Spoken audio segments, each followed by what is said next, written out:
नमस्ते, the smart study channel में आपका स्वागत है। आज हम राजस्थान की आर्थिक समीक्षा 2020-21 शुरू करने जा रहे हैं।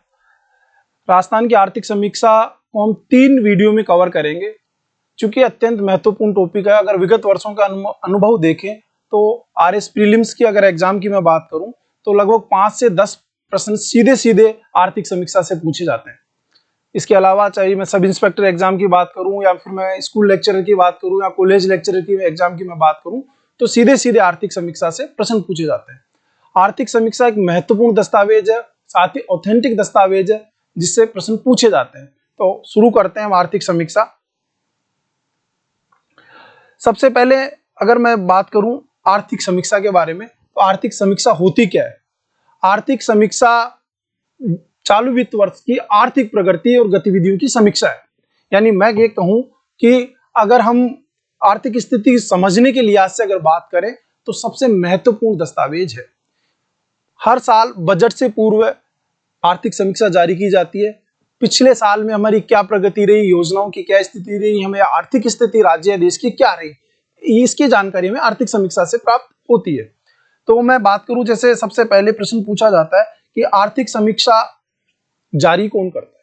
अगर मैं राजस्थान की बात करूं तो आर्थिक एवं सांख्यिकी निदेशालय आर्थिक समीक्षा जारी करता है। तो ये प्रीलिम्स के हिसाब से एक महत्वपूर्ण प्रश्न बन जाता है कि राजस्थान में आर्थिक समीक्षा जारी कौन करता है। जब हम आर्थिक समीक्षा की बात कर रहे हैं तो हमें साथ ही केंद्र की भी हमें देख लेनी चाहिए।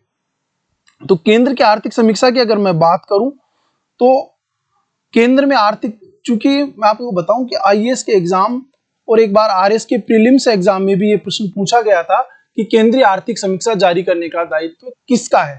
तो इसको हमें समझना आवश्यक है। हमारी जो आर्थिक समीक्षा है उसका विशेष बात यही है कि आर्थिक समीक्षा के साथ इसमें हमने वो चीजें भी ऐड कर दी जो परीक्षा की दृष्टि से महत्वपूर्ण है। तो अगर मैं केंद्रीय बजट और आर्थिक समीक्षा दोनों की बात करूं तो इनको वित्त मंत्रालय के अधीन कुल 6 विभाग है। ये महत्वपूर्ण प्रश्न है, इंपॉर्टेंट प्रश्न है, ये पूछा जा सकता है। ये क्यों पूछा जा सकता है हम इस पे आगे चर्चा करेंगे। वर्तमान में वित्त मंत्रालय के अधीन 6 विभाग है। उनमें से पहला है आर्थिक मामलों का विभाग। आर्थिक मामलों का विभाग ही सबसे महत्वपूर्ण विभाग है जिसका दायित्व केंद्र में बजट निर्माण का होता है और आर्थिक समीक्षा जारी करने का। आर्थिक समीक्षा, आर्थिक मामलों का विभाग जो होता है उसके अंतर्गत एक आर्थिक प्रभाग होता है और उसके जो देश के मुख्य आर्थिक सलाहकार होते हैं वो इसको जारी करते हैं।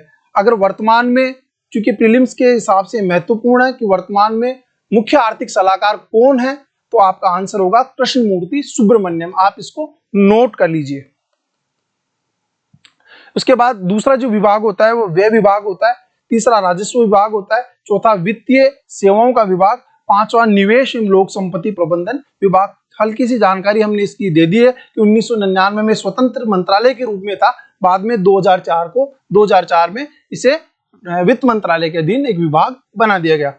प्रीलिम्स के लिहाज से एक महत्वपूर्ण प्रश्न यह है कि 2021 में एक नया विभाग वित्त मंत्रालय के अधीन गठित किया गया है। उसका नाम है सार्वजनिक उद्यम विभाग। तो इसको आप नोट कर लें कि प्रश्न पूछा जा सकता है कि हाल ही में वित्त मंत्रालय के अधीन कौन से नए विभाग का गठन किया गया। आर्थिक समीक्षा शुरू करते हैं। सबसे पहले आर्थिक समीक्षा को, अगर मैं आर्थिक समीक्षा की बात करूं तो वर्तमान जो राजस्थान की आर्थिक समीक्षा है 2020-2021 कुल 11 भागों में इसको बांटा है। 11 भाग इसके हैं जिनको हम 3 वीडियो में कवर करेंगे। 11 भाग के अलावा सारांश इसमें प्रारंभ में दिया गया है जो बहुत महत्वपूर्ण है। वहीं से हम हमारा वीडियो शुरू करेंगे। मैं आपको बता दूं, आपको पैनिक होने की या परेशान होने की आवश्यकता नहीं है। ये हैंडमेड जो नोट्स हैं वो हम आपको अवेलेबल भी साथ में करवा देंगे। तो बात करूं मैं सारांश की, तो सबसे पहले जो ज्योग्राफिकल डाटा साथ में इसमें अटैच किए गए हैं जिनमें से प्रश्न आने की पूरी संभावना है। चाहे कोई सा भी एग्जाम हो, आरएस प्री को ले लें या फिर अन्य कोई एग्जाम जो आरपीएससी या अधीनस्थ सेवा बोर्ड आयोजित करता है उनके लिए महत्वपूर्ण है। तो सबसे पहले मैं देखूं कि राजस्थान को इन्होंने लिखा है कि राजस्थान को 4 भागों में भौगोलिक दृष्टि से बांटा है। पश्चिमी रेगिस्तान, अरावली की पहाड़ियां, पूर्वी मैदान और दक्षिण पूर्वी पठार। ये आर्थिक समीक्षा का प्रारंभ यहीं से होता है। हमने इसमें ऐड किया है साथ में जो प्रीलिम्स के हिसाब से महत्वपूर्ण है या मेंस के आंसर राइटिंग में भी आपको काम आएगा कि वर्तमान में पश्चिमी रेगिस्तान के अंतर्गत 61% भाग है और जनसंख्या 40% निवास करती है, यानी क्षेत्रफल अधिक है और जनसंख्या कम है। अरावली की पहाड़ियों की अगर मैं बात करूं तो 9% भाग में अरावली की पहाड़ियां फैली है और 10% जनसंख्या इस पे निवास कर रही है। पूर्वी मैदान की अगर मैं बात करूं तो 23% भाग में ये फैली हुई है और 39% जनसंख्या यहाँ पर निवास कर रही है, यानी क्षेत्रफल की तुलना में जनसंख्या ज्यादा है। दक्षिण पूर्वी पठार अगर इसकी मैं बात करूं तो 7% भाग पे ये फैली हुई है और 11% जनसंख्या राज्य की यहाँ पर निवास कर रही है। ये हमने एडिशनल ऐड किया है ताकि आपको फैक्ट पता रहे, आपके प्रीलिम्स में पूछे जाए तो आप लिख सको और मेंस में आंसर राइटिंग में अगर भौगोलिक दृष्टि से राजस्थान के बारे में पूछा जाए तो आप मेंस में एक अच्छा आंसर आप लिख सके। भौगोलिक क्षेत्रफल 2011 के आधार पर हम बात करें तो राजस्थान भारत के क्षेत्र, अब की बार आर्थिक समीक्षा में भारत और राजस्थान की तुलना की गई है जगह जगह, तो मैं ये मान के चल रहा हूं कि एक आध क्वेश्चन ऐसा होगा जिसमें भारत और राजस्थान की कंपेयर से संबंधित कोई प्रश्न तैयार किया जाए। तो क्षेत्रफल शुरू में इन्होंने लिखा है, भारत का क्षेत्रफल 32.87 लाख वर्ग किलोमीटर और राजस्थान का 3.42 लाख वर्ग किलोमीटर। ये आपको पता होंगे। साथ में हमने कुछ चीजें इसमें ऐड कर दी है। जैसा आपको पता होगा कि राजस्थान भौगोलिक दृष्टि से सबसे बड़ा राज्य है, पहली बात। अब प्रश्न ये पूछा जा सकता है कि भौगोलिक दृष्टि से दूसरा और तीसरा सबसे बड़ा राज्य कौन सा है, तो दूसरा राज्य होता है एमपी और तीसरा महाराष्ट्र। ये आपको राइट कर लेना है, लिख लेना है, ये आपको पता होनी चाहिए, ठीक है। इसी तरह भारत के कुल क्षेत्रफल का कितना हिस्सा राजस्थान में है, तो 10.41% क्षेत्रफल राजस्थान में आता है, यानी भारत के कुल क्षेत्रफल का 10.41% हिस्सा राजस्थान कवर करता है।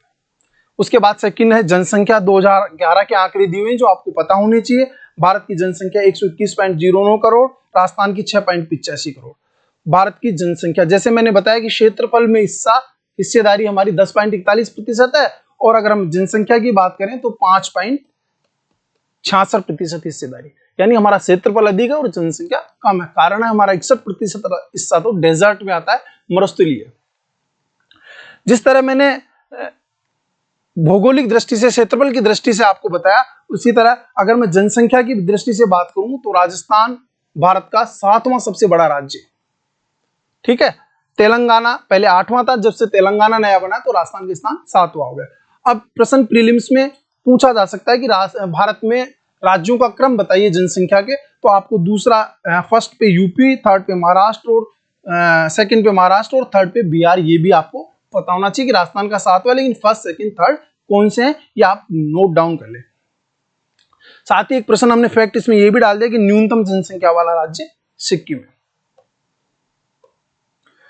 अब जब जनगणना की बात चल गई तो जनगणना से संबंधित छोटी मोटी जानकारियां हमें होनी चाहिए, क्योंकि आप जब आरएस का एग्जाम दे रहे हैं तो आपको ये चीज पता होनी चाहिए कि जनसंख्या कब शुरू हुई, सबसे पहले उल्लेख कहाँ मिलता है, तो ये चीजें हमें पता होनी चाहिए। तो भारत की जनगणना संबंधी पहला लिखित साक्ष्य की अगर बात करें तो मिलता है कौटिल्य के अर्थशास्त्र से। आपको पता है कि कौटिल्य की अर्थशास्त्र एक मौर्यकालीन रचना है, ठीक है, तो आप इसको भी नोट डाउन कर ले, लिख ले। इसके बाद मुगल काल की एक रचना है आईने अकबरी, उसमें भी जो कि अबुल फजल की है, उसमें भी जनगणना का उल्लेख मिलता है। आईने अकबरी की बात कर लें थोड़ा सा, क्योंकि महत्वपूर्ण टॉपिक है। आईने अकबरी हिस्ट्री के हिसाब से भी मैं थोड़ा सा इस पर फैक्ट्स पे देख लें। आईने अकबरी बेसिकली अकबरनामा का ही एक भाग है। अकबरनामा अबुल फजल कौन थे ये बीरबल के नवरत्नों में से एक थे, उनकी रचना है। टोटल 3 जिल्द, क्या मैं ये कहूं 3 भागों में इसको रचना हुई थी, और जो तीसरा भाग है, थर्ड भाग जो है, उसे ही आईने अकबरी कहते हैं। उसका नाम आईने अकबरी है, तो मैं कह सकता हूं कि अकबरनामा का ही एक भाग है। इसके लेखक कौन है? अबुल फजल। अब प्रीलिम्स में पूछा जा सकता है, ये तो आपको पता है, अकबरनामा या आईने अकबरी किस भाषा की रचना है? सोचिए, उर्दू नहीं, यह है फारसी भाषा की रचना है। इसे आप नोट डाउन कर लें, ये प्री के लिहाज से एक महत्वपूर्ण फैक्ट, ठीक है। इसके बाद प्रथम जनगणना की बात कर लें, लॉर्ड मेयो के समय 1872 में पहली बार भारत में प्रायोगिक तौर पे जनगणना का कार्य शुरू हुआ और व्यवस्थित जनगणना जो है वो 1881 में लॉर्ड रिपन के समय शुरू हुई। अब लॉर्ड मेयो और लॉर्ड रिपन के बारे में भी थोड़ा देख लेते हैं।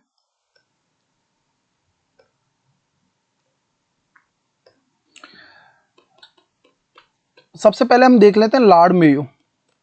ठीक है, लॉर्ड मेयो ये इनका कार्यकाल था। ठीक है, लॉर्ड मेयो के टाइम, एक तो 1872 में अगर इनकी विशेष रूप से मैं बात करूं तो 1872 में ये पहले गवर्नर जनरल थे जिनकी उनके कार्यकाल में ही हत्या कर दी गई थी और 1872 में इनकी हत्या हुई। 1872 में इन्होंने कृषि विभाग की भारत में स्थापना की थी। ये नोट कर लीजिए, ये महत्वपूर्ण प्रश्न है कि ये प्रीलिम्स जब पहले हिस्ट्री का पेपर हुआ करता था तब ये पूछा हुआ प्रश्न है। इसके अलावा विशेष कुछ नहीं है। आपको पता होगा कि अजमेर में मेयो कॉलेज की स्वीकृति इन्होंने जारी की थी, इनके नाम पे ही वो बना था। ठीक है, अब मैं बात करूं लॉर्ड मेयो के बाद लॉर्ड रिपन की। लॉर्ड रिपन बहुत उदारवादी गवर्नर जनरल थे। भारत के प्रति इनका रवैया बहुत ज्यादा उदार था और इनका कार्यकाल 1880 से 1884 रहा। बहुत ज्यादा कार्यकाल इनका नहीं रहा, लेकिन इनका कार्यकाल ऐतिहासिक रहा। बड़े उदारवादी दृष्टिकोण के गवर्नर जनरल भारत के प्रति माने जाते थे। इनके टाइम की जो सबसे महत्वपूर्ण घटनाएं हैं या महत्वपूर्ण चीजें हैं वो एक तो है प्रथम कारखाना अधिनियम।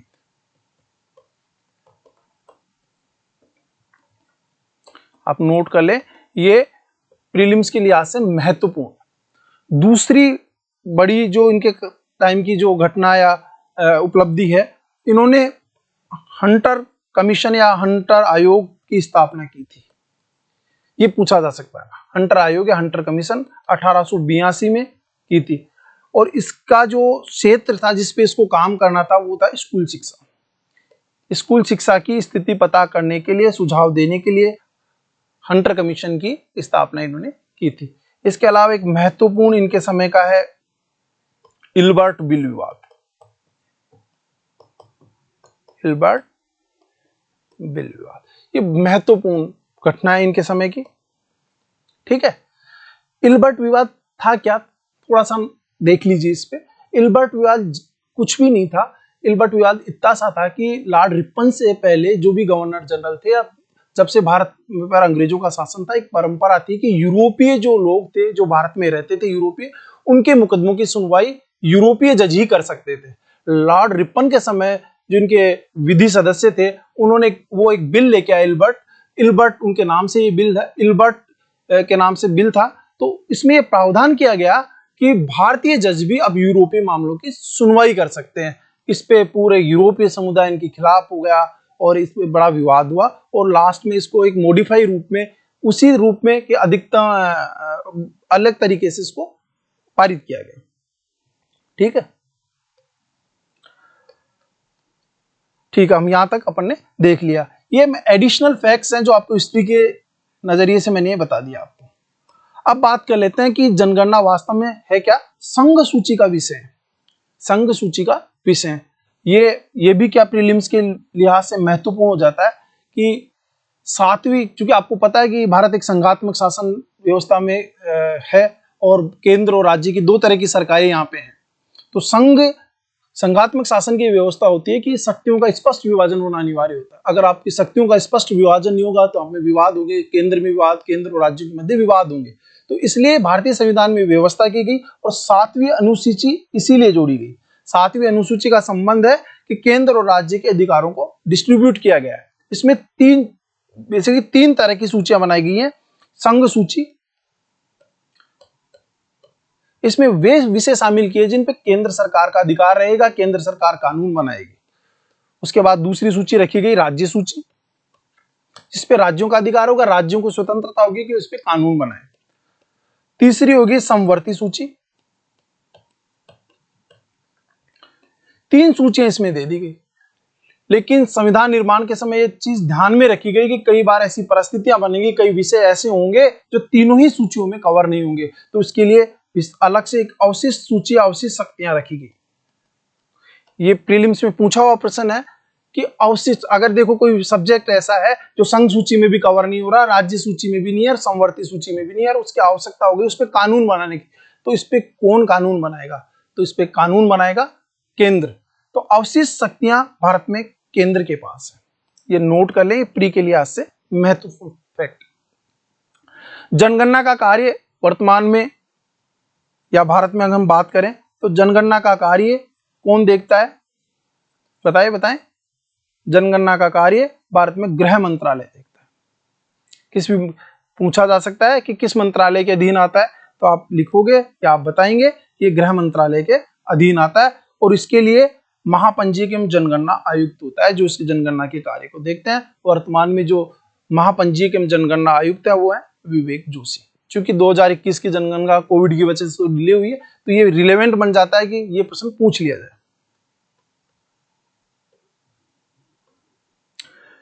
जनसंख्या की बात कर रहे थे, जनगणना की बात कर रहे थे, तो जल्दी जल्दी हम कुछ फैक्ट्स देख लेते हैं, ये आप नोट भी करते रहे, पीडीएफ भी हम आपको अवेलेबल करा देंगे। राजस्थान में जनसंख्या के सर्वाधिक जनसंख्या वाले जिले, ये प्रश्न पूछा जाता है आरोही क्रम में, अवरोही क्रम में। तो सबसे ज्यादा जनसंख्या है जयपुर, फिर सेकंड है जोधपुर, थर्ड है अलवर और फोर्थ है नागौर। इसी क्रम में हमको इनको याद करना है, लर्न करना है। न्यूनतम वाले जिले हैं जैसलमेर, प्रतापगढ़, सिरोही और बूंदी। ठीक है, ये आपको याद रखना है, इसी क्रम में रखना है। अधिकतम और न्यूनतम वालों का भी क्रम हमें पता होना चाहिए। जनगणना का कार्य एक टाइम बाउंड है, साथ ही एक महत्वपूर्ण कार्य है, तो इसको आरटीआई एक्ट से बाहर रखा गया। आरटीआई मतलब सूचना का अधिकार अधिनियम 2005 से इसको बाहर रखा गया। ठीक, नेक्स्ट बात करते हैं हम दशकीय वृद्धि दर की। दशकीय वृद्धि दर से क्या तात्पर्य है कि पिछले जनगणना से लेके वर्तमान जनगणना तक आपकी वृद्धि दर, आपकी ग्रोथ रेट क्या रही। तो ये महत्वपूर्ण प्रश्न एक पूछा जाता है, आरपीएससी का बहुत ज्यादा पूछती है इस बारे में। तो भारत की जो दशकीय वृद्धि दर रही 2011 में वो 17.7% रही, और राजस्थान की रही 21.31%। इट मींस राजस्थान की वृद्धि दर भारत से ज्यादा है। अगर सीधा प्रश्न नहीं पूछ के अगर ये प्रश्न पूछ लिया जाए सत्य असत्य कथन में कि भारत की जनसंख्या वृद्धि दर राजस्थान से ज्यादा है, तो आपका उत्तर होगा नहीं, गलत। राजस्थान की जनसंख्या वृद्धि दर भारत की तुलना में ज्यादा है। कंपेयर भी हम इसको कर लेते हैं कि 2001 से, ये मैंने अलग से ऐड किया इन चीजों को, कारण है कि कई बार कंपैरिजन पूछा जाता है कि पिछले दशक की, पिछली जनगणना की तुलना में वृद्धि दर नकारात्मक रही या वृद्धि रही, कितने प्रतिशत की वृद्धि, ये प्रश्न पूछे जाते हैं। तो 2001 में भारत की जो दशकीय वृद्धि दर थी 21.5% थी, और राजस्थान की थी 28.41%। यानी भारत की अगर मैं बात करूं तो दशकीय वृद्धि दर में 4% की कमी आई है, जबकि राजस्थान की में 7% की ऐतिहासिक कमी आई। सर्वाधिक वृद्धि दर, अगर चूंकि हमने ये एडिशनल ऐड किया है ताकि आप एक ही जगह इन चीजों को रिवाइज कर सके, बार बार आपको अलग अलग बुक्स नहीं देखनी पड़े, तो सर्वाधिक वृद्धि दर वाले अगर जिले बात करूं तो सारे के सारे पश्चिमी राजस्थान के। बाड़मेर सबसे ज्यादा 32.5% दशकीय वृद्धि दर रही है। दूसरा जैसलमेर 31.8 दशकीय वृद्धि दर रही है। जोधपुर की बात करूं तो 27.7% दशकीय वृद्धि दर रही है। आपको जैसे मैंने जब जनसंख्या की बात कर रहा था तो हमने इसके आगे फिगर नहीं लिखा, लेकिन हम वृद्धि दर की बात कर रहे हैं तो आपको फिगर भी, परसेंटेज भी याद रखना है कि कितनी प्रतिशत किसकी है। सबसे कम वालों की अगर मैं बात करूं, जहां दशकीय वृद्धि दर सबसे कम रही है, उन जिलों की बात करूं तो श्री गंगानगर में मात्र 10% दशकीय वृद्धि दर रही है। झुंझुनू में 11.7% रही है। ये भी आपको हमने एडिशनल ऐड किया है, ये आपको याद करना ही है। दशकीय वृद्धि दर में सर्वाधिक कमी कहां आई है, ये इसलिए महत्वपूर्ण है कि अब की बार इन चीजों को आर्थिक समीक्षा में शामिल किया गया है उपलब्धि के रूप में। तो दशकीय वृद्धि दर में श्री गंगानगर में 17.59% की कमी आई है, जो बहुत ज्यादा है। उसके बाद जैसलमेर 17.52% की कमी आई है। ये भी आपको लर्न करना है। अब नेक्स्ट जो टॉपिक दिया गया है सारांश में, वो लिंगानुपात, सेक्स रेशियो। लिंगानुपात से क्या तात्पर्य है? लिंगानुपात से तात्पर्य सीधा सीधा ये है कि 1000 पुरुष पर कितनी महिलाएं हैं, ये रेशियो ज्ञात करते हैं। ये रेशियो दर्शाने के लिए, बताने के लिए हम सेक्स रेशियो, लिंगानुपात की बात करते हैं। भारत के लिंगानुपात अगर 2011 की मैं बात करूं तो 943, ठीक है, और राजस्थान का 928। इसको हमको याद रखना है, चाहे प्रीलिम्स हो चाहे मेंस हो, ये बार बार ये फिगर्स का हम जो बहुत महत्वपूर्ण फिगर थे या बहुत महत्वपूर्ण आंकड़े थे उन्हीं को इसमें शामिल किया। 2001 में भारत का जो लिंगानुपात था 933 था और राजस्थान का 921। दोनों में वृद्धि हुई है, भारत में भी लिंगानुपात में वृद्धि हुई है, राजस्थान में भी लिंगानुपात में वृद्धि। राजस्थान का स्थान अगर मैं बात करूं तो 22वां स्थान है। आप गौरवान्वित महसूस कर सकते हैं कि 1901 के बाद अब तक का राजस्थान का सबसे ज्यादा लिंगानुपात है। इससे ज्यादा लिंगानुपात राजस्थान का 1901 से पहले कभी रहा ही नहीं, 1901 के बाद कभी रहा ही नहीं। तो सबसे 1901 के बाद अब तक का सबसे ज्यादा लिंगानुपात है। दूसरा 1921 में से अब तक का 1921 में अब तक का सबसे कम लिंगानुपात रहा था, वो फिगर था 896, यानी 1000 पुरुषों पर 896 महिलाएं। तो ये एडिशनल फैक्ट हमने ऐड किया है, आपको उनको लर्न करना है। सर्वाधिक लिंगानुपात वाले जिलों की सूची आपको लर्न करनी है। डूंगरपुर, राजसमंद, पाली और प्रतापगढ़, इनके लिंगानुपात भी आपको याद रखने हैं। डूंगरपुर 994, राजसमंद 990, पाली 987 और प्रतापगढ़ 983। अब इसके साथ ही न्यूनतम ये भी जरूरी हो गया कि जब हमने सर्वाधिक वाले की बात कर ली तो न्यूनतम की भी बात कर लेते हैं। धौलपुर, जैसलमेर, करौली 846, 852 और 861। ये आपको लर्न करने, ये बहुत महत्वपूर्ण डाटा है जो पूछे जाएंगे। सर्वाधिक गिरावट कहां आई है, ये महत्वपूर्ण है। आप देखो डूंगरपुर वर्तमान में सबसे ज्यादा लिंगानुपात अगर किसी जिले का है तो वो क्या है, डूंगरपुर। लेकिन साथ ही ये बात भी आप देख लीजिए कि सर्वाधिक गिरावट अगर लिंगानुपात में कहीं आई है तो वो है डूंगरपुर। 28 की गिरावट आई है। 1022 था लिंगानुपात 2001 में और वर्तमान में 994। एक चीज और मैं बता देता हूं कि राजस्थान का एक भी जिला ऐसा नहीं है जिसका लिंगानुपात 1000 या 1000 से अधिक हो, ठीक है। सर्वाधिक वृद्धि कहां हुई, ग्रोथ सबसे ज्यादा कहां हुई है, जैसलमेर में। अप्रत्याशित रूप से जैसलमेर में सबसे ज्यादा वृद्धि हुई है, 31 की वृद्धि हुई है, 821 से सीधा 852 पहुंच गया। भरतपुर सेकंड। तो ये भी आपको फिगर लर्न कर लेना है, स्क्रीनशॉट आप ले लीजिए, इनको याद ही करना ही है। लिंगानुपात में पहले केवल लिंगानुपात तक सीमित थी आरपीएससी, उसके बाद धीरे धीरे उन्होंने अपना दायरा बढ़ाया। आजकल वो शहरी और ग्रामीण लिंगानुपात पर भी क्वेश्चन पूछना शुरू कर दिया। तो राज्य का ग्रामीण लिंगानुपात है 933। अगर मैं ग्रामीण लिंगानुपात की बात करूं तो फर्स्ट पे है पाली और सेकंड पे राजसमंद और न्यूनतम धौलपुर। ये भी आपको पता होनी चाहिए, बहुत आवश्यक है, बहुत जरूरी है। राज्य का शहरी लिंगानुपात है 914। तो मैं क्या ये कह सकता हूं कि राजस्थान राज्य में शहरी लिंगानुपात ग्रामीण लिंगानुपात की तुलना कम है? एम आई राइट? जी बिल्कुल सही। अगर मैं बात करूं कि शहरी लिंगानुपात सर्वाधिक किस जिले में है तो वो है टोंक में फर्स्ट है और बांसवाड़ा सेकंड है, न्यूनतम जैसलमेर में 807। ये आप स्क्रीनशॉट ले लीजिए या पीडीएफ हम आपको अवेलेबल करा लेंगे, महत्वपूर्ण चीज है। 0 से 6 वर्ष के बाल लिंगानुपात का प्रश्न बहुत रिलेवेंट है, पहले भी पूछा हुआ है, अभी भी संभावना है कि वापस किसी एग्जाम में पूछते रहते हैं। भारत में ये 919 और राजस्थान में मात्र 888 है। यानी क्या बताता है, कन्या भ्रूण हत्या को दिखाता है। यानी 0 से 6 वर्ष की आयु की महिला जो बालिकाएं हैं, शिशु हैं, बालिका शिशु हैं, फीमेल चाइल्ड, उनकी संख्या में तेजी से गिरावट आ रही है और ये बहुत चिंताजनक स्थिति है। अगर मैं बात करूं 0 से 6 वर्ष के बच्चों की कुल आबादी की, तो राजस्थान की कुल आबादी का 15.54% हिस्सेदारी है इनकी। और लिंगानुपात की बात करूं तो 888 मात्र लिंगानुपात है। 2001 की जनगणना की तुलना 2011 में केवल श्रीगंगानगर, हनुमानगढ़, जैसलमेर में वृद्धि हुई है, बाकी कहीं भी वृद्धि नहीं हुई। आप ताजुब करोगे कि 33 जिलों में से मात्र 31 जिले तो ऐसे हैं जिनमें कोई वृद्धि नहीं हुई, नकारात्मक वृद्धि रही है। केवल 2 जिले ऐसे हैं, गंगानगर और हनुमानगढ़ और जैसलमेर, 3 जिले ऐसे हैं जिनमें सकारात्मक वृद्धि हुई है। तो ये भी क्वेश्चन बन जाता है महत्वपूर्ण।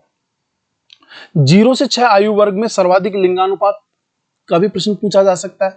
तो बांसवाड़ा, प्रतापगढ़ और भीलवाड़ा, तीनों जिलों के हमने क्रम से नाम आपको दे दिए। नेक्स्ट जो डाटा इन्होंने लिया है जनसंख्या घनत्व का लिया है। जनसंख्या घनत्व से क्या तात्पर्य है 1 वर्ग किलोमीटर में निवास करने वाले लोगों की संख्या, यानी कितनी आबादी है 1 किलोमीटर में, 1 वर्ग किलोमीटर में, ये दिखाने के लिए हम जनसंख्या घनत्व नाम लेते हैं। तो ये महत्वपूर्ण डाटा है, ये तो पता भी होना चाहिए जो आरएस का एग्जाम दे रहा है, सब इंस्पेक्टर का दे रहा है, college lecture, school lecture, whatever जो भी दे रहा है, तो ये बेसिक चीजें हैं जिनको आपको पता होनी चाहिए। अगर मैंने देखो अब की बार आर्थिक समीक्षा की विशेष बात यह है कि भारत और राजस्थान का हर जगह इन्होंने कंपैरिजन किया और ये बताया कि राजस्थान कहाँ पीछे है, कहाँ आगे है, ये चीजें उन्होंने बताई। 2001 की बात कर लेते हैं। 2001 में भारत का जनसंख्या घनत्व 324 था, जबकि राजस्थान का मात्र 165। कारण मैंने बताया 61% एरिया तुम्हारा डेजर्ट है, उसके अलावा पहाड़ी एरिया है, सारी स्थिति हमारे प्रतिकूल भौगोलिक स्थिति वाला राज्य है। 2011 की बात करूं तो भारत का जनसंख्या घनत्व बढ़ा है और 382 हुआ। साथ ही राजस्थान का जनसंख्या घनत्व भी बढ़ा है और 200 व्यक्ति प्रति वर्ग किलोमीटर हमारा जनसंख्या घनत्व 2011 में। तो ये प्रीलिम्स के हिसाब से, मेंस के हिसाब से महत्वपूर्ण है। अगर मैं जनसंख्या घनत्व की दृष्टि से बात करूं राजस्थान का, तो भारत में 19वां स्थान है।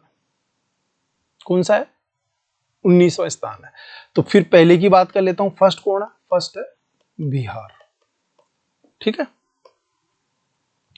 2011 में राज्य की जनसंख्या घनत्व प्रति मील 519 व्यक्ति था, यानी पहले हम किलोमीटर की बात कर रहे थे और ये प्रति मील, ये भी महत्वपूर्ण है, ये एडिशनल हमने ऐड किया है, ये इसमें समीक्षा में नहीं था लेकिन ये प्रश्न पूछा गया है इसलिए हमने इसको ऐड किया। सर्वाधिक घनत्व वाले जिले और न्यूनतम घनत्व वाले जिले, आरएस 2000 प्री में क्रम इनका पूछा था, तो ये अभी भी पूछा जा सकता है, ये इसी क्रम से आपको याद करना। सर्वाधिक जनसंख्या घनत्व होना ही है, जयपुर राजधानी है, सबसे बड़ा शहर है, 595, सेकंड है भरतपुर, थर्ड है दौसा और फोर्थ है अलवर। अब लोग क्या, कई बार बच्चे इसको पढ़ते नहीं, जयपुर का लर्न कर लेते उसके बाद, तो फिर मर्जी से भाई जयपुर के बाद बड़ा शहर कौन सा है, जोधपुर लगा दिया। नहीं, जयपुर के बाद सेकंड है भरतपुर जनसंख्या घनत्व में और थर्ड है दौसा और फोर्थ है अलवर। न्यूनतम की बात करूं, जैसलमेर, बीकानेर और बाड़मेर, जैसलमेर का तो मात्र 17 व्यक्ति प्रति वर्ग किलोमीटर में रहते हैं। कितनी जमीन है उनके पास, देख लो। राज्य में 100 से कम घनत्व वाले 3 जिले हैं, तीनों के तीनों ये हैं। ठीक है। अगर ये भी पूछ सकता है कि 500 से अधिक घनत्व वाले कितने जिले हैं? 500 या 500 से अधिक, तो 2 जिले हैं। कौन कौन से हैं? जयपुर और भरतपुर। नेक्स्ट आ जाती है कार्य सहभागिता दर। कार्य सहभागिता दर से क्या तात्पर्य? कार्य सहभागिता दर से कि कुल जनसंख्या में से जो व्यक्ति कार्य कर रहे हैं, जो जीविका उपार्जन का कार्य कर रहे हैं, उन लोगों की जनसंख्या। तो भारत में ये 39.8% है, जबकि भारत में 43.6% है। ये इंपॉर्टेंट है क्योंकि एक तो ये है कि हम राजस्थान के लोग भारत की तुलना में ज्यादा काम करते हैं। ठीक है, तो ये महत्वपूर्ण बन जाता है। दूसरी नेक्स्ट है जन्म दर। भारत में जन्म दर प्रति 1000, ठीक है, भारत में क्या है 20 प्रति 1000 जनसंख्या और राजस्थान में है 24 प्रति 1000, यानी हमारी जन्म दर भारत की तुलना में आज भी ज्यादा है। मृत्यु दर की बात करूं, 2018 के डाटा आर्थिक समीक्षा में काम लिए हैं, वही हम काम कर रहे हैं, वही आरपीएससी अगर वो एग्जाम में पूछेगी तो 2018 के आधार पे ही पूछेगी। मृत्यु दर की बात कर लेता हूं, भारत की 6.2 प्रति 1000 जनसंख्या पे मृत्यु दर हमारी है। राजस्थान की बात करूं तो 5.9 प्रति 1000 जनसंख्या, यानी जन्म दर हमारी ज्यादा है, मृत्यु दर हमारी कम है। शिशु मृत्यु दर जो चिंताजनक चीज है, भारत में 32 प्रति 1000 जीवित जन्म पे 32 शिशुओं की मृत्यु हो रही है, जबकि राजस्थान में ये 37, यानी 1000 अगर शिशु जन्म लेते हैं तो उसमें से 37 बच्चे आज भी हमारे मर रहे हैं। तो ये चिंताजनक चीज है, भारत की तुलना में ज्यादा। जीवन प्रत्याशा की अगर मैं बात करूं तो भारत की 69.4 है ईयर्स है, जबकि राजस्थान की 68.7 ईयर्स है। तो ये भी एक महत्वपूर्ण फिगर है। ये आरएसपी प्री में एक बार पूछा हुआ है 2013 या 12 में, मुझे एग्जैक्ट याद नहीं है, लेकिन ये प्रश्न पूछा हुआ है कि राजस्थान की जीवन प्रत्याशा दर कितनी है। अब बात करें हमने बेसिक डाटा जो थे वो हमने देख लिया। अब आती है इकोनॉमिक जो डाटा है, जिनमें जीडीपी है, जो मेन जिसके लिए आर्थिक समीक्षा को, बजट को पढ़ा जाता है, वो फिगर हम अब शुरू करेंगे। तो उसको पढ़ने से पहले मैं एक चीज आपको बताना चाहूंगा कि जब आप आर्थिक समीक्षा पढ़ेंगे, आर्थिक समीक्षा हम क्यों पढ़ते हैं कि आर्थिक स्थिति राज्य की कैसी रही, योजनाओं की क्या प्रगति रही, राज्य की प्रति व्यक्ति आय क्या रही, सकल घरेलू उत्पाद कितना रहा, तो इन चीजों को जानने के लिए हम आर्थिक समीक्षा पढ़ते हैं, राजकोषीय घाटा कितना रहा, और यही प्रश्न 1-2 प्रश्न सीधे सीधे इनमें से पूछे जाते हैं। जब हम ये शुरू करेंगे तो सबसे पहले हम 2-3 चीजें हमको पता होनी चाहिए। जीडीपी क्या होता है, ठीक है, जीडीपी क्या होता है, जीएनपी क्या होता है, एनएनपी क्या होता है, और प्रति व्यक्ति आय पर कैपिटा इनकम। जब तक आपको इनके बारे में पता नहीं होगा तब तक आप आर्थिक समीक्षा को ढंग से समझ नहीं पाओगे, ठीक है। और हमने इन नोट्स, पीडीएफ नोट्स में इन चीजों को 15 शब्दों के हिसाब से भी डाल दिया, क्योंकि मैं आपको बता दूं मेंस, मैं तो शुभकामनाओं के साथ आपको बता रहा हूं कि मैं ये मान के चल रहा हूं कि आप लोग सब मेंस भी लिखेंगे, तो मेंस में एक 15 से 20 शब्दों के छोटे छोटे प्रश्न पूछ लिए जाते हैं, जिसमें सीधा सा इतना सा प्रश्न लिखा होता है कि सकल घरेलू उत्पाद। इट मीन्स आप सकल घरेलू उत्पाद के बारे में क्या समझते हैं, 20 शब्दों में आप बताइए। तो हमने छोटी छोटी व्याख्या के रूप में भी इनको आपको दे दिया है। सकल घरेलू सबसे पहले हमने लिया ही यही टॉपिक है, ये मेंस के हिसाब से हमने इसमें डाला है। 15 और 20 शब्दों में भी पूछा जा सकता है, साथ ही कंसेप्ट आपके क्लियर भी होना चाहिए। तो मैं बात करूं, अगर सकल जीडीपी की बात करूं, जीडीपी क्या होती है, एक निश्चित समय अवधि में किसी भौगोलिक क्षेत्र, एक निश्चित समय अवधि में एक निश्चित भौगोलिक क्षेत्र में निवास करने वाले व्यक्तियों द्वारा उत्पादित अंतिम सेवाओं एवं वस्तुओं का मौद्रिक मूल्यों का योग है।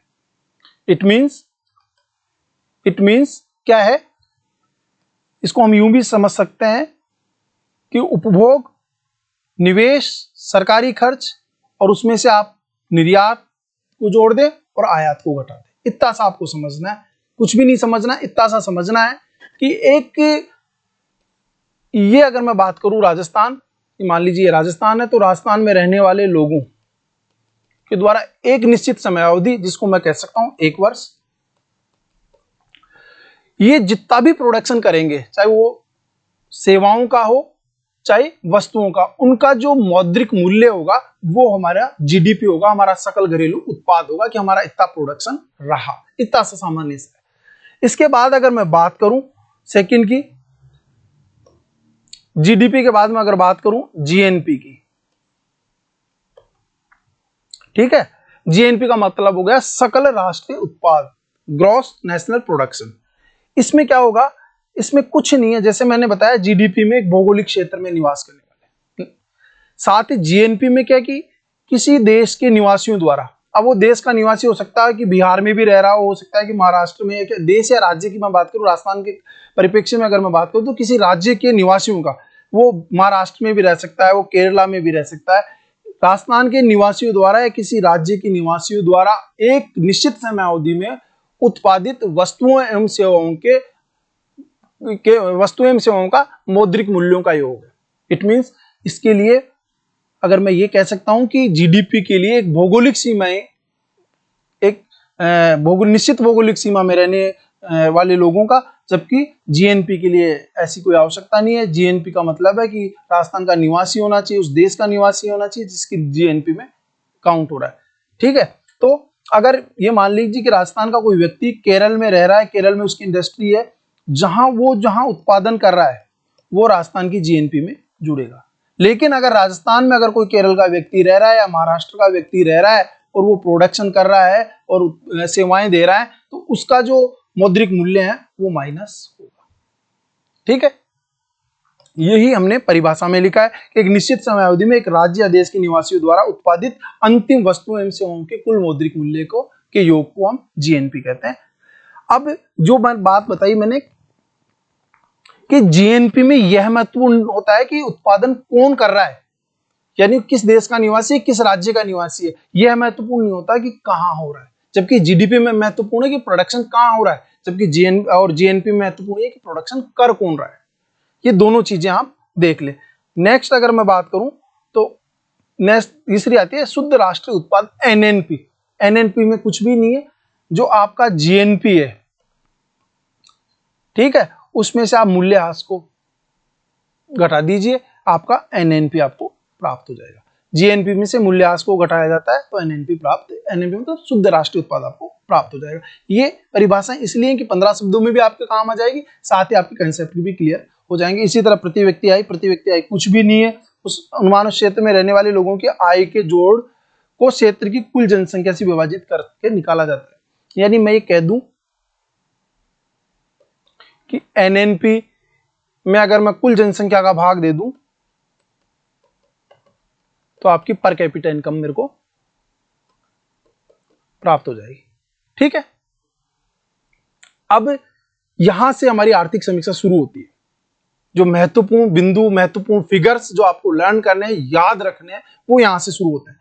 राज्य की अर्थव्यवस्था का आकार 2020-21 में 9.58 लाख करोड़ रुपए रहने का अनुमान है। इसको स्क्रीनशॉट ले लीजिए, नोट कर लीजिए। ठीक है, अब जैसा कि आपको पता है पूरा साल कोविड-19 में निकला, पिछला फाइनेंशियल ईयर जो 20-21 था, फिर भी भारत की तुलना में राजस्थान की जीडीपी में कम गिरावट आई है। भारत की गिरावट 7.63 रही, जबकि राजस्थान में 6.21। तो ये भी एक महत्वपूर्ण फैक्ट है प्री के लिहाज से और मेन के लिहाज से, दोनों के। तो इसको आप नोट रखें। सीधा प्रश्न नहीं पूछ के अगर ये आपको ये प्रश्न पूछ लिया जाए कि भारत की जीडीपी में राजस्थान की जीडीपी की तुलना में अधिक गिरावट आई है, सही है या गलत है, तो ये बिल्कुल सही है। अब बात कर लेते हैं शुरू से, हमने ये फिगर्स जो हैं, जो सकल घरेलू उत्पाद का है या प्रति व्यक्ति आय है, इन सब चीजों के संख्याएं पूछी जाती है। तो साथ ही एक चीज और बता दूं आपको, अब बात जब करेंगे तो स्थिर कीमतों और प्रचलित कीमतों दो पे हम बात करेंगे। स्थिर कीमत एक बेस ईयर बनाया हुआ है अलग अलग के लिए, उस बेस ईयर से हम कंपेयर करके देखते हैं, और प्रचलित कीमत वर्तमान में जो रेट है उसके आधार पे निकाला हुआ है। तो ये पहला, तो सबसे पहला दोनों ही महत्वपूर्ण है, दोनों ही पूछे जाते हैं। स्थिर कीमतों, तो पहला प्रश्न तो यही बन जाता है कि सकल घरेलू उत्पाद, राज्य जो सकल राज्य घरेलू उत्पाद है उसका बेस ईयर क्या है, उसका ये प्रश्न प्री के हिसाब से पहला प्रश्न तो यहीं से तैयार हो जाता है। उसकी स्थिर कीमतें क्या है, बेस ईयर क्या है, 2011-12। ठीक है, और 2011-12 के स्थिर कीमतों पर सकल राज्य घरेलू हमारा टोटल प्रोडक्शन कितने रुपए का रहने का मौद्रिक मूल्य क्या रहेगा, ये रहेगा 4,43,222 लाख रुपए। ठीक है, ये आप ऐसे कैसे नोट इसको रट लें, 64-32-22। ठीक है, 64-32-22 करोड़ रुपए। ठीक है, और इसमें पिछले वर्ष से अगर मैं कंपैरिजन करूं तो 6.61% की कमी आई है। ठीक है, ये आपको नोट कर लेना। प्रचलित कीमतों पर अगर मैं बात करूं तो 9,57,912 करोड़ रुपए हमारी जीडीपी रही, जो पिछले गत वर्ष की तुलना में 4.11% की गिरावट को दिखाते हैं। ये दोनों बहुत महत्वपूर्ण है, इंपॉर्टेंट है। आप इनको स्क्रीनशॉट ले लें या इसको पीडीएफ में, आपको प्रश्न आने की संभावना और प्रश्न पूछे जाने की सबसे अधिक इन स्लाइड से ही है। अब मैंने जैसे शुरू में कहा कि आप भारत से तुलना बार बार की है, तो भारत की स्थिति और राजस्थान की स्थिति दोनों हमने इसमें डाल दिए। प्रचलित कीमतें हमने लिए हैं शुरू में। अगर मैं भारत की बात करूं तो 9,57,912 करोड़, जो 4.11% वृद्धि को, नकारात्मक वृद्धि को दिखाता है। और भारत की बात 19,48,19,75 करोड़, ये भारत की जो जीडीपी है वो रही, और इसमें 4.22% की नकारात्मक वृद्धि। वृद्धि से कंफ्यूज मत होना, ये नकारात्मक, क्योंकि मैंने माइनस का इसके आगे लगाया, तो ये नकारात्मक वृद्धि है, कमी रही है, यानी भारत की जीडीपी में ज्यादा कमी है। और अगर ये भी एक महत्वपूर्ण प्रश्न है प्री के लिहाज से, आप इसको नोट कर ले कि भारत की जीडीपी में राजस्थान की हिस्सेदारी प्रचलित कीमतों के आधार पर मात्र 4.52% की। अब आप ताजुब करेंगे कि जहां एक, अगर मैं क्षेत्रफल की बात करूं तो 10% से अधिक क्षेत्रफल हम लेके बैठे हैं। जनसंख्या की बात करें तो 5% से अधिक जनसंख्या हमारे यहाँ निवास करिए। और जब हम योगदान की बात करें जीडीपी में, तो हमारा योगदान मात्र 4.92%। अब मैंने शुरू में बताया था कि सारे डाटा अब स्थिर कीमत और प्रचलित कीमतों के आधार पे होंगे। इसी तरह मैं बेस स्थिर कीमतों पे बात कर लेता। स्थिर कीमत क्या है जो इनकी जीडीपी के लिए 2011-12। राजस्थान की बात करें 64-32-22 करोड़, -6.61 की वृद्धि रही है। भारत की बात करूं 1343-56 करोड़ और -7.73 वृद्धि रही है। इट मीन्स भारत राजस्थान की तुलना में स्थिर कीमतों में भी ज्यादा गिरावट आई। और भारत की जीडीपी में राज्य का हिस्सा अगर मैं प्रचलित की स्थिर कीमतों के आधार पर देखूं तो 4.79% मात्र। तो ये पेज, इस स्लाइड बहुत महत्वपूर्ण है, इसको आप स्क्रीनशॉट ले लें या आप इसको नोट कर लें। अब बात करते हैं हम शुद्ध राज्य घरेलू उत्पाद की। ठीक है, शुद्ध राज्य घरेलू उत्पाद की बात करें तो 2020-21 में अग्रिम अनुमान जो है उसके अनुसार स्थिर कीमतों, दो मैंने बताई, स्थिर और प्रचलित कीमत, स्थिर कीमतों में 5.70 लाख करोड़ रुपए रहने का अनुमान है, NSDP। ठीक है, जो गत वर्ष की तुलना में 6.58% की गिरावट को दर्शाता है।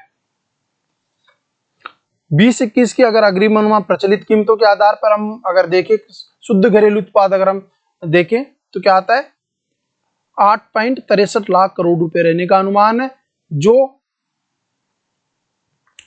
19-20 की तुलना में 8.45% कमी को दिखाता है।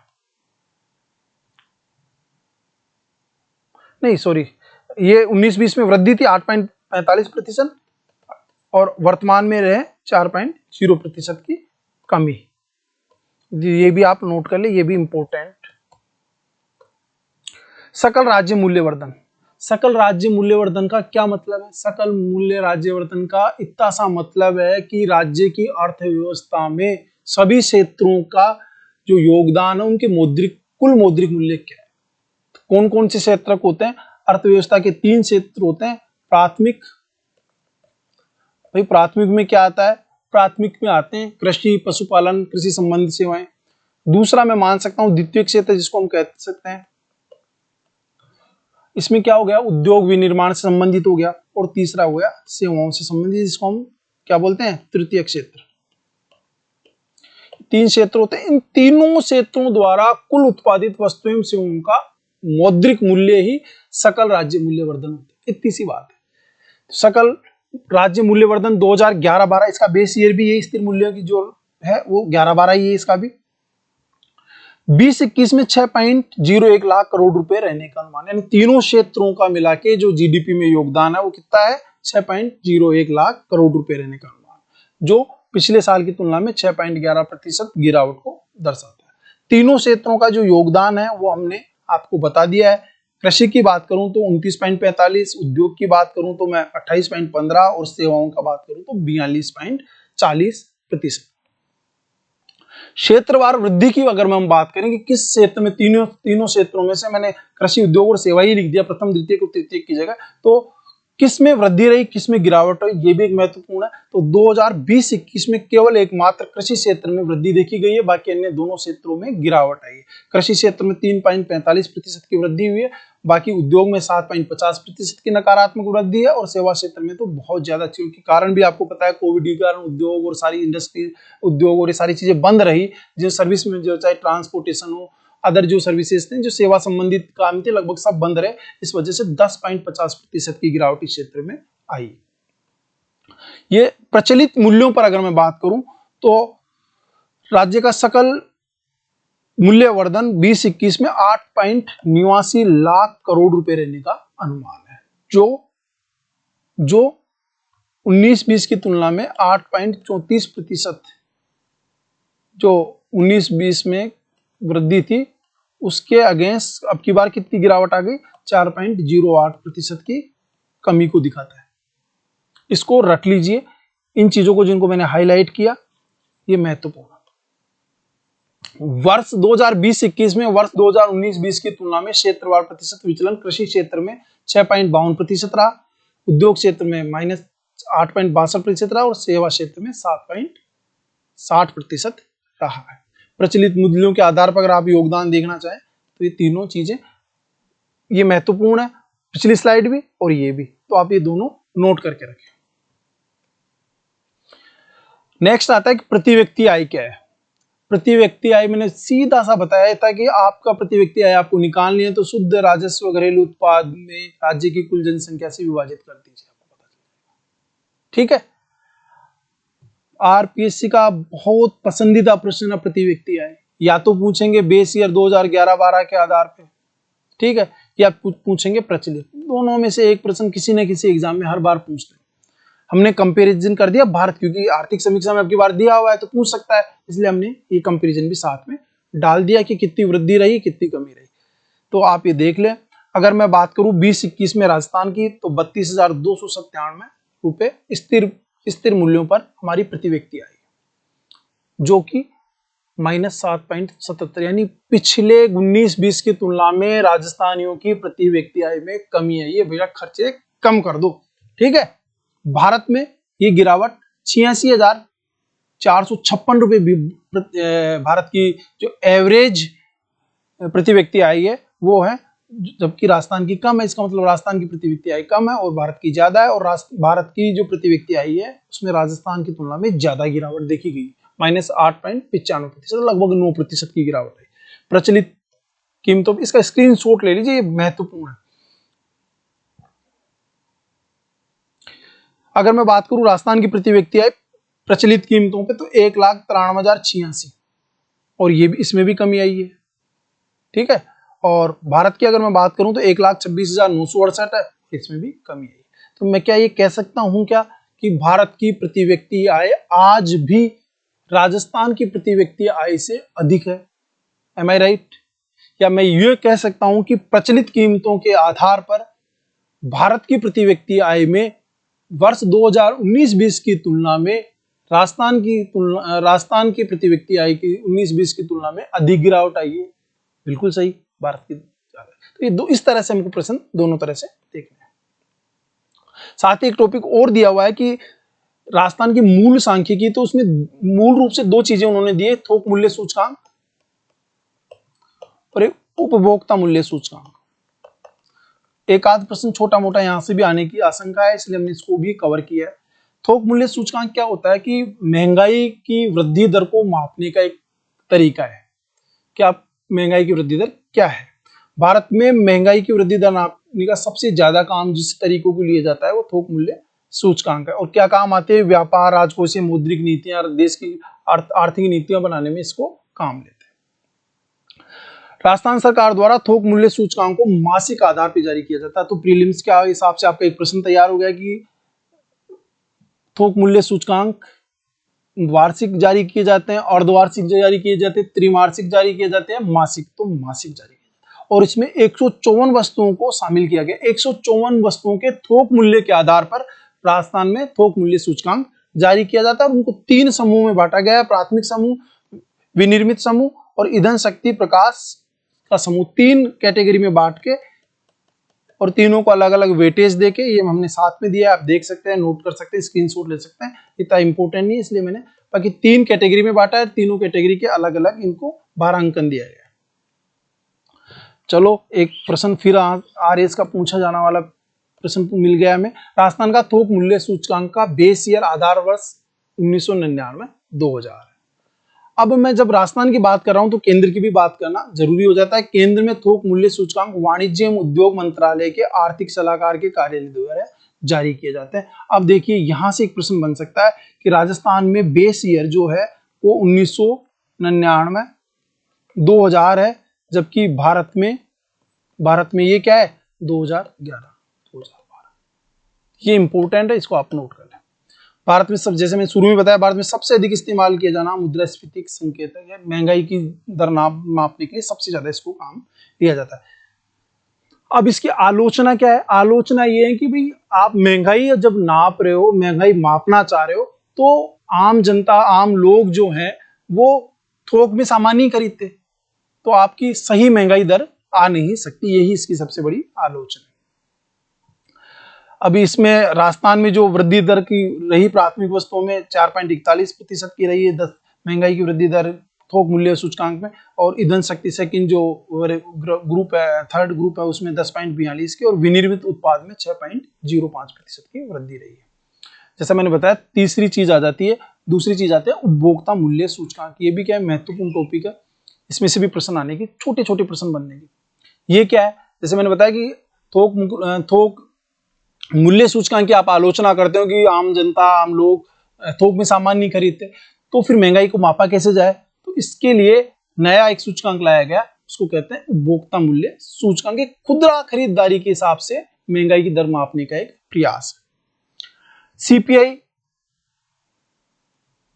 सीपीआई मतलब कंज्यूमर प्राइस इंडेक्स। सीपीआई 4 तरीके का होता है। औद्योगिक श्रमिकों हेतु, जिसको हम बोलते हैं सीपीआई आईडब्ल्यू। दूसरा होता है कृषि श्रमिकों हेतु, जिसको हम बोलते हैं सीपीआई एएल एग्रीकल्चर लेबर। तीसरा होता है ग्रामीण श्रमिकों हेतु, सीपीआई आरएल। और चौथा होता है ग्रामीण एवं शहरी हेतु संयुक्त जो जारी होता है ये। एक तो पूछा जा सकता है कि कितने प्रकार के होते हैं, तो 4 प्रकार के होते हैं। कौन कौन से होते हैं आपको पता होना चाहिए। अब प्रश्न यहां से बन सकता है कि प्रथम 3 सूचकांक श्रम ब्यूरो शिमला द्वारा जारी किए जाते हैं। मतलब औद्योगिक श्रमिकों हेतु, कृषि श्रमिकों हेतु और ग्रामीण श्रमिकों, कौन जारी करता है? श्रम ब्यूरो शिमला इनको जारी करता है। और चौथा जो सूचकांक है उसको जारी करता है राष्ट्रीय सांख्यिकी कार्यालय एनएसओ। ठीक है, अगर ये प्रश्न पूछा जाए तो राजस्थान का हो चाहे भारत के, ये तीनों ही दोनों संस्थाएं जारी करती हैं। प्रथम 3 तो करता है श्रम ब्यूरो शिमला, और जो अंतिम ग्रामीण एवं शहरी का जो संयुक्त होता है वो राष्ट्रीय सांख्यिकी कार्यालय एनएसओ द्वारा नई दिल्ली द्वारा जारी किया जाता है। अब मैं बात करता हूं औद्योगिक श्रमिकों हेतु जारी किए जाने वाले सूचकांक का आधार वर्ष सितंबर 2020 में 2001 के स्थान पर 2016 कर दिया गया है। प्री के हिसाब से एक महत्वपूर्ण प्रश्न वापस, अगर ये पूछ लिया जाए कि औद्योगिक श्रमिकों हेतु जारी किए जाने वाले मूल्य सूचकांक का वर्तमान में आधार वर्ष क्या है, तो आपका उत्तर होगा 2016। सीपीआई आईडब्ल्यू, सीपीआई आईडब्ल्यू का मतलब क्या हुआ? और इंडस्ट्रियल वर्कर। सीपीआई आईडब्ल्यू के लिए देश के 78 केंद्रों से डाटा कलेक्ट किए जाते हैं। जो औद्योगिक रूप से विकसित शहर हैं, ऐसे 78 केंद्र बनाए गए, उनसे डाटा इकट्ठे किए जाते हैं। अब मैं बात करूं औरों की क्यों करें अपन, तो राजस्थान की बात करें तो राजस्थान में पहले 3 सेंटर हुआ करते थे, जयपुर, दूसरा अजमेर और तीसरा भीलवाड़ा। ठीक है, सितंबर 2020, जैसे मैंने बताया कि बेस ईयर चेंज हुआ है यहां से, सितंबर 2020 से जब से 2016 को बेस ईयर बना है, तो अजमेर के स्थान पर क्या किया इन्होंने? अजमेर के स्थान पर नया शहर ले लिया, नया जिला ले लिया, नया केंद्र ले लिया, कौन सा? अलवर। तो ये नया प्रश्न बन गया। पूछा जा सकता है कि आपको पूछा जा सकता है प्रीलिम्स में कि सीपीआई आईडब्ल्यू यानी औद्योगिक श्रमिकों हेतु जारी किए जाने वाले उपभोक्ता मूल्य सूचकांक में राजस्थान में कौन कौन से केंद्र हैं? कौन कौन से हैं? जयपुर, अलवर और भीलवाड़ा। श्रम ब्यूरो शिमला कृषि श्रमिकों एवं ग्रामीण श्रमिकों के लिए उपभोक्ता मूल्य सूचकांक आज भी 1986-87 के बेस ईयर के आधार पर तैयार किए जाते हैं। तो एक का तो बेस ईयर सीपीआई आईडब्ल्यू का तो क्या हो गया? 2016 कर दिया आपने। ठीक है, और कृषि श्रमिक और ग्रामीण श्रमिकों का जो बेस ईयर आप वो क्या है? 1986-1987। ठीक है, ये प्रीलिम्स के लिहाज से सभी महत्वपूर्ण प्रश्न। अब तीनों की हमने बात कर ली, 4 सूचकांक होते हैं, 3 की हमने बात कर ली, जो महत्वपूर्ण प्रीलिम्स के हिसाब से थे वो तीनों सारे फैक्ट्स हमने बता दिए। अब बात कर लेते हैं सामान्य उपभोक्ता मूल्य सूचकांक, ग्रामीण एवं शहरी, जो संयुक्त रूप से जारी करता है, जिसको एनएसओ जारी करता है। एनएसओ द्वारा नवीन आधार वर्ष 2012 के आधार पर अखिल भारत, यानी इसका बेस ईयर क्या है, प्रश्न यहीं से पूछा जाएगा। नवीन बेस ईयर क्या है, नया आधार वर्ष क्या है? 2012। भारत के लिए अलग से जारी करता है और राज्यों के लिए, संघ क्षेत्रों के लिए अलग से जारी